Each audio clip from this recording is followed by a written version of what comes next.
Les amis, j'espère que vous allez bien. Tenez-vous prêts, le mercato démarre enfin. J'espère que vous avez vu les news, ça s'agite. Le mercato démarre et s'anime enfin. Comme par hasard, j'ai envie de dire.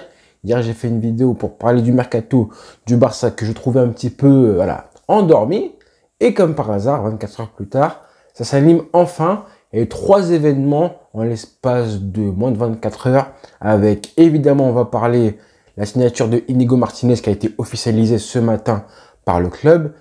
La signature probable et l'accord en tout cas verbal de Arrigo, énoncé par M. Fabrizio Romano, qui a dit que l'accord entre Paranense, l'Atlético de Paranense et le FC Barcelone est très proche pour un transfert de Victor Roque pour 35 millions d'euros avec des bonus. Et pour finir, évidemment, le retournement de situation dramatique pour le Barça de M. Arda Güler, le Turc, la jeune pépite, le crack annoncé, qui finalement est sur le point de rejoindre le Real Madrid. Là, ce serait forcément un coup dur pour le Barça. Je pense que émotionnellement, ça a été dur à encaisser. Et je pense que l'ordre des choses a déterminé comment on se sent maintenant. Si jamais le transfert de Victor Roque avait eu lieu, enfin l'officialisation avait eu lieu après le refus, mais du coup le retournement de situation sur le dossier Arda Güler, peut-être qu'on se sentirait un petit peu différemment aujourd'hui à ce moment-là. Fabrizio Romano a donc dévoilé hier soir que le Barça et l'Atlético Paranense avaient un accord total et verbal concernant le joueur, la pépite, l'attaquant de pointe Victor Roque. C'est un joueur qu'on voulait. Maintenant, il va falloir un petit peu voir comment ça va se passer. Est-ce que le joueur arrivera cet été? Apparemment, il est supposé arriver en janvier 2024. Le prix du transfert, 35 millions d'euros, plus des bonus. Et j'ai vu les bonus qui ont été cités. C'est des bonus très compliqués à avoir. Donc 35 millions d'euros, globalement, pour l'instant, c'est un prix qui est assez abordable pour une pépite, pour un jeune joueur. J'en ai parlé hier, ça parlait d'un prix de 45 millions d'euros. Finalement, c'est 35 millions d'euros, c'est moins cher que prévu.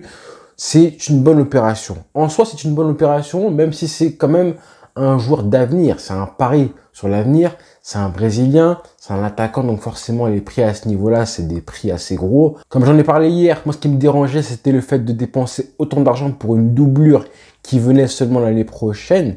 Ça m'aurait dérangé. Mais évidemment, ce qui me dérangeait le plus, c'était de voir que le Barça mettait ses capacités financières, tout son argent, son budget transfert dans une doublure, un joueur remplaçant, alors que la priorité, pour l'instant, qui avait été dite par le club, c'est pas moi qui les ai dites, c'est que vraiment le poste de pivot et latéral droit, c'était les priorités absolues. Mais là, du coup, avec ce transfert-là, on comprend que en plus de vouloir renouveler l'effectif, remplacer un numéro 6 comme Busquets, le Barça veut aussi préparer l'avenir. C'est important que là, le Barça se positionne sur des jeunes joueurs. Les jeunes pépites, il faut les prendre au berceau. Ça, le Barça l'a enfin compris. On a vraiment été un des clubs qui a le plus mal recruté ces derniers temps. Il fallait absolument que le Barça s'efforce de cibler les jeunes talents et les jeunes cracks qui sont forcément de plus en plus rares dans le football. Ça, on va en reparler évidemment après, quand on va parler de Arda Güler. On l'a vu avec Alvarez à City et j'en passe, tous les joueurs qui ont été sortis par Guardiola, pareil au Real Madrid avec Rodrigo, Vinicius et avant ça d'autres joueurs qui ont suivi aussi. Il nous faut des jeunes prospects de 20-20 ans, comme Lamine Yamal, comme Ansu Fati, parce que voilà, des fois il y a des joueurs qui flopent aussi. Et là du coup, depuis le début de 2020, je trouve que depuis 2020-2021, on a quand même un renouvellement d'effectifs avec des jeunes joueurs qu'on prend chaque année, comme Pedri, comme Gavi, Lamine Yamal qui va monter aussi, là, Baldé aussi, j'en pense à lui. Il y a pas mal de jeunes prospects intéressants pour le Barça qui montrent vraiment qu'il veut préparer l'avenir. Il fallait absolument que le joueur veuille venir au Barça. Ça, c'était un point important parce que il était convoité par pas mal de clubs européens aussi.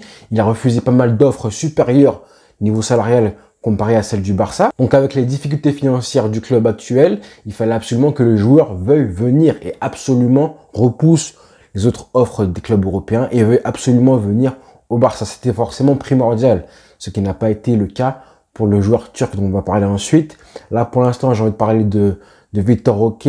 C'est un joueur, bon, pour l'instant, personne ne le connaît, personne n'a vu les matchs à part les aficionados du championnat brésilien. On le connaît pas forcément. On l'a découvert aussi en sélection junior du Brésil.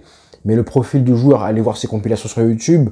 Je pense qu'il n'y a pas forcément besoin d'avoir un bac plus 8 pour un petit peu comprendre quel type de joueur il est.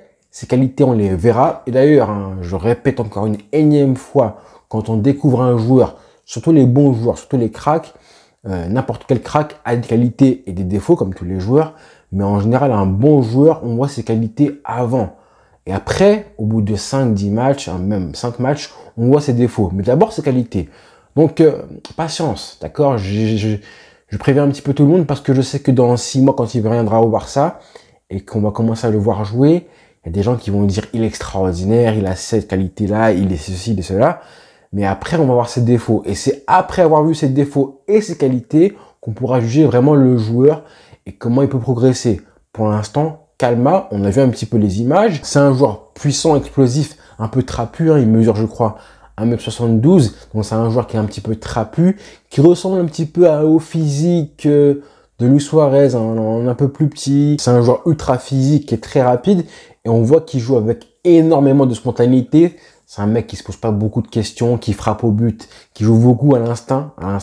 Et je pense que c'est un petit peu le cas pour beaucoup de footballeurs brésiliens, qui sont des joueurs, tous des solistes. Hein. Les joueurs brésiliens, ce sont des solistes. C'est le jeu qui veut, c'est leur jeu qui veut ça. C'est leur formation aussi qui veut ça. C'est le fait de jouer dans la rue depuis l'enfance qui veut que ce soit des solistes qui ne respectent pas forcément les codes européens tactiques en général. Parce que ce sont des joueurs qui ont besoin d'avoir de la liberté. Et je pense que Victor Roque, comme tous les joueurs brésiliens, comme Rafinha, comme Neymar, comme Vinicius, comme tous les joueurs brésiliens, sont des joueurs qui ont besoin de liberté pour s'exprimer. Quand je dis liberté, c'est vraiment éviter de les enfermer dans un schéma tactique. Vraiment, on peut avoir 10 joueurs qui sont un petit peu régis par les tactiques du coach, mais le 11e, le Brésilien, il faut lui laisser un petit peu plus de liberté pour que vraiment sa magie, son folklore, sa fantaisie puisse s'exprimer. C'est un petit peu le cas pour tous les Brésiliens, clairement, presque, sauf en général les milieux offensifs, les 10 et les numéros 6, que ce soit les latéraux, les ailiers et les numéros 9, ils sont tous comme ça, tous. Et je pense qu'il ne dérogera pas à la règle. Il va venir renforcer l'effectif du Barça. On voulait une doublure pour Lewandowski. Et je pense même qu'il pourra jouer plusieurs matchs, pourquoi pas en second attaquant. Je pense aussi qu'il en aura besoin. Au début, au moins d'être épaulé en attaque. Un joueur aussi puissant, aussi véloce, c'est très explosif, qui a un bon jeu de tête. C'est important aussi. Mais moi, ça me plaît de retrouver un petit Brésilien en attaque parce que ça manquait de talent, de fantaisie, de folie un petit peu. Même si c'est pas un joueur super clinquant, raffiné et fin techniquement, on s'en fout. On a apprécié des joueurs comme Luis Suarez. Je vois pas pourquoi on ne pourrait pas apprécier un mec qui sait marquer des buts, peu importe les situations, qui arrive à se retrouver dans les situations de frappe. Deuxième événement de la soirée d'hier soir, c'est évidemment du coup le refus, le bâche mis par Arda Güler au Barça, qui finalement est sur le point de rejoindre le Real Madrid. Ça a été du coup dévoilé par Fabrizio Romano et pas mal de sources turques qui ont confirmé la nouvelle que malgré l'accord verbal qui avait tout proche entre le Barça, du coup le Barça s'est fait doubler.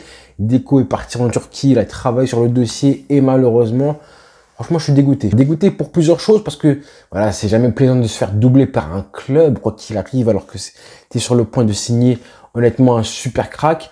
Voilà, on connaît pas forcément le joueur pour l'avoir vu jouer à Fenerbahçe. On a vu que des images pour tout le monde, je pense. Mais on voit le talent. Pareil, il n'y a pas besoin de prendre 5-10 minutes pour voir que lui, c'est un petit crack. Il a un toucher de balle incroyable, que techniquement, il est fort. Et puis voilà, on aime ces joueurs-là au Barça. Franchement, un jeune comme ça, un jeune ailier droit, milieu droit, qui est gaucher, qui a une capacité de dribble incroyable, qui techniquement est fin comme ça. T'as côtoyé des joueurs comme ça, dont un qui s'appelle Messi, et comme par hasard, il y a beaucoup de gens qui l'appellent le nouveau Messi. En plus, numéro 10 sur le dos avec son club turc, forcément, tu fais des espèces de comparaisons, de similitudes avec Messi, forcément. Et en plus, comme je disais, ce genre de joueur-là de crack mondial, parce que c'est un crack mondial, clairement, c'est un crack, ça se voit à 10 km. Ce genre de crack-là, il y en a presque plus dans le football. Il y a clairement de moins en moins de cracks générationnels dans le football aujourd'hui, clairement. Je pense que le dernier, c'est Vinicius aujourd'hui. Et Vinicius, comparé à ce qu'on a eu comme Neymar et Messi, CR7, c'est encore loin, très très loin de ces mecs-là. Donc avoir un crack qui sort comme ça de terre, de l'arbre, qui tombe de l'arbre plutôt, comme ça, un crack générationnel, il fallait absolument que le Barça fonce dessus. Et je pense que là, Florentino Pérez, il était dans une démarche à se dire, franchement, là, j'ai laissé déjà passer Neymar au Barça en 2013, déjà il y a 10 ans de ça.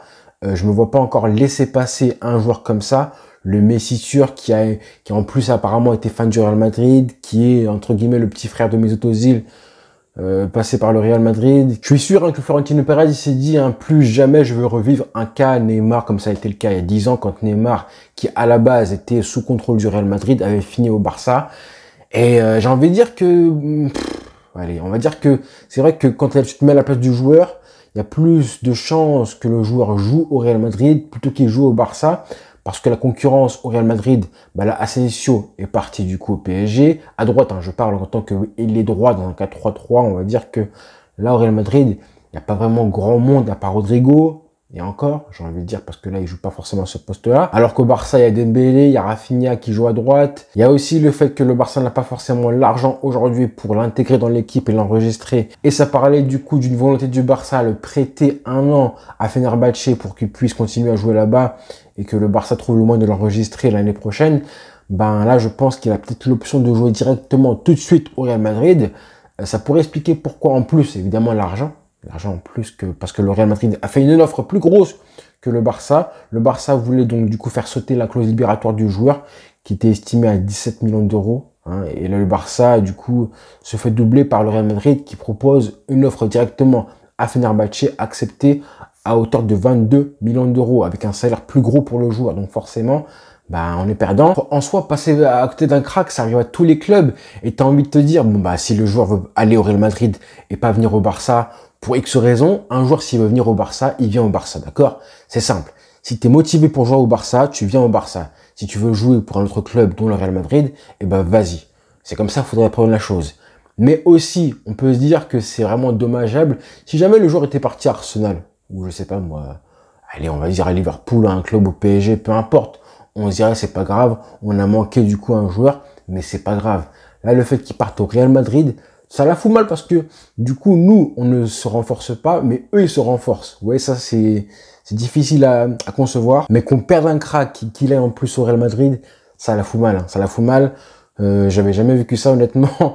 Je me mets un petit peu à la place des Madrilènes avec ce qu'ils ont vécu avec Neymar il y a 10 ans. Je sais pas s'il avait comme ça entre la gorge comme ça, mais ça fait mal parce que là, j'ai envie de dire, c'est encore une fois à cause des manques de liquidité et financièrement que le Barça se fait doubler. Ça qui fait le mal en fait. Après, faut pas oublier qu'on a aussi des joueurs incroyables aussi à la Masia, des jeunes joueurs aussi comme Pedri, comme Lamine Yamal. Et honnêtement, Lamine Yamal, ce n'est pas n'importe qui. En tout cas, ça n'a pas l'air d'être n'importe qui, loin de là. On a Abdé qui revient de près.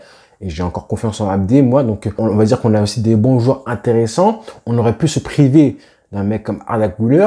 Le problème, encore une fois, c'est qu'il va du coup chez l'ennemi. Et donc, pour finir ce matin, on a eu l'officialisation du transfert, de l'arrivée enfin, d'Inigo Martinez. Ça va être une très bonne recrue parce que avoir une doublure comme ça, je pense qu'il sera dans un premier temps une doublure à la charnière centrale entre Araujo et Christensen. Comme doublure, c'est autre chose d'avoir un mec comme ça que Eric Garcia. C'est très différent. Je pense qu'on est tous d'accord là-dessus. Ça nous ferait du coup avoir 4 vrais défenseurs centraux en la personne de Koundé, Inigo Martinez et du coup Christensen et Araujo. Franchement, tu es tranquille avec ça. Et je pense que le club a fait exprès de l'annoncer aujourd'hui pour un petit peu calmer la déception sur le dossier Arda Güler. Parce que quand tu réfléchis maintenant, ça fait un mercato avec Gundogan, Inigo Martinez et sûrement, du coup, maintenant c'est presque sûr, avec Victor Roque. Pour l'instant, c'est intéressant. C'est pas non plus extraordinaire parce qu'on n'a toujours pas comblé et réussir à renforcer les postes où on en avait des priorités, numéro 6 et latéral droit.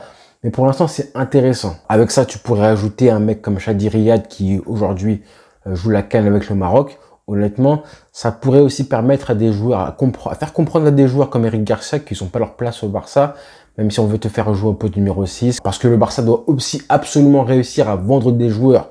Ça va être la clé du mercato parce que subir et revivre ce qu'on vient de vivre là avec Arda Güler, honnêtement, plus jamais. On veut réussir à faire le maximum pour convaincre les joueurs. Et si jamais ces joueurs-là ne veulent pas venir au Barça, du coup, qu'ils s'en aillent.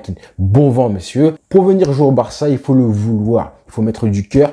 Et si tu viens pour l'argent, parce que tu veux le numéro 10 de ton idole et tout, des raisons comme ça, c'est pas la peine. Donc, monsieur Arda Güler, c'est bien beau, mais salam. Enfin, c'est comme ça, c'est le football, et il faut l'accepter. En tout cas, le Barça avance enfin dans son mercato, et ça fait plaisir. Enfin, voilà. Allez, frère, bonne journée à tous. Ciao.